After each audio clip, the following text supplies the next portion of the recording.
Hello, I'm Kevin Wegg and I'm a funding officer here at East Suffolk Council, working in the funding team. Now, if you are a community or voluntary group looking for funding, here are some top tips to help you apply and hopefully secure that all-important funding. Before you even start, are you ready? The thing is, it's so important to read the application and all the criteria from start to finish. For example, can you meet the funding deadline? Have you got policies in place? If in doubt, do give the funder a call. Outcomes, results. This is where you have to demonstrate that you can actually meet the criteria that the funder is looking for. So in the case of East Suffolk Council, we talk about our priorities. So whatever you're applying for and describing, you must be able to demonstrate that you can meet those all-important priorities and that criteria. So for example, you need to be sure and know what are you going to record, what facts, what figures, and how will you be able to actually obtain that evidence? Will it be by talking to people, recording things? How will you do that? This is the identification of need. Now, in short, this is all about explaining what really has sparked your idea. What gave you that light bulb moment? Was it the result perhaps of a resident survey or some engagement that you've carried out? How have you developed your idea? Have you considered a joint bid with others who may have similar problems or may be providing something similar in your area? If not, do have a chat, because funders really do welcome joint bids because it helps their money to go even further. This is the project or idea description. Those outcomes then, how are you now going to achieve those? Explain that. What will you do? How often? How? Where? And when? Make sure you do offer value for money. Make sure that you've explained how you've gone about getting those costs and that you've also looked elsewhere to ensure you're getting the best possible value.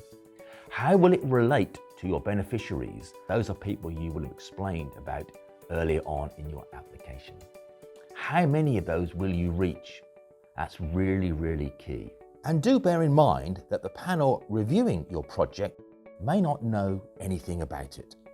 So do include as much information as you can without exceeding any stated word counts, of course, in order to help them make an informed decision. Tip number 5. This is all about stakeholders or perhaps partners, people who are going to perhaps be involved or help in some way. If they are, explain which organisations they are and what help they'll give. It might be time, it might be money, it might be facilities. However they're helping, do make sure you articulate that. And volunteer time, even if they aren't involved with any organisation, if you've got somebody helping out, then do put that in as well. Tip number 6, the money. For any application, you must give an accurate breakdown of what the costs are that you're looking to meet, and crucially, where the money is going to come from.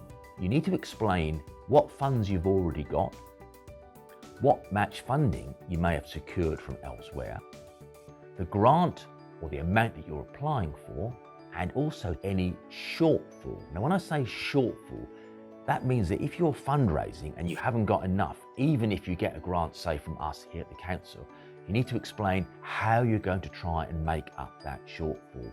Perhaps use a word table or a spreadsheet that will help you to automatically top that up. Sustainability. This is where you explain how your project or service will continue once the funding has been used. How will you fund it? Where will those funds come from? What plans do you have? How will you build on what you've achieved already? And even for a one-off event, what will the legacy be for that? Publicity. This is where you get to shout all about it. Funders will be keen to hear what steps you've already taken to publicise your need and what you've already tried in order to gain funding. Most funders will be very keen to know that you are going to publicise them and the funding that you've received. Now, in our case, we are keen to promote the work of the council and to let others know that there is help available. Dates. This is when quite simply you explain the dates involved in your project or service. So make sure you look carefully at the funder's needs. Quite often they'll need the funds to be spent by a certain date, and just explain basically when it will run, when it will finish, and what the key milestones are along the way.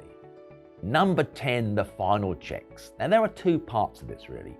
First of all, your policies. So in our case, we ask you to demonstrate that you have policies and procedures in place before you will receive funding. That's policies like your constitution, health and safety, safeguarding, etc.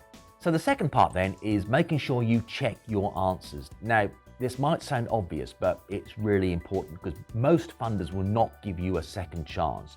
So if you submit something and get it wrong, then unfortunately all your hard work may go to waste. So just quite simply have a quick read through, make sure everything is finished, and away you go. So that's it. We made it to the end then of those 10 tips. Hopefully you found them useful. Yes, it's a lot of work, but I'm sure you'll learn something along the way, even if you're not successful. And if that does happen, do ask the funder for feedback to help your next bid. But be positive, go for it, and good luck.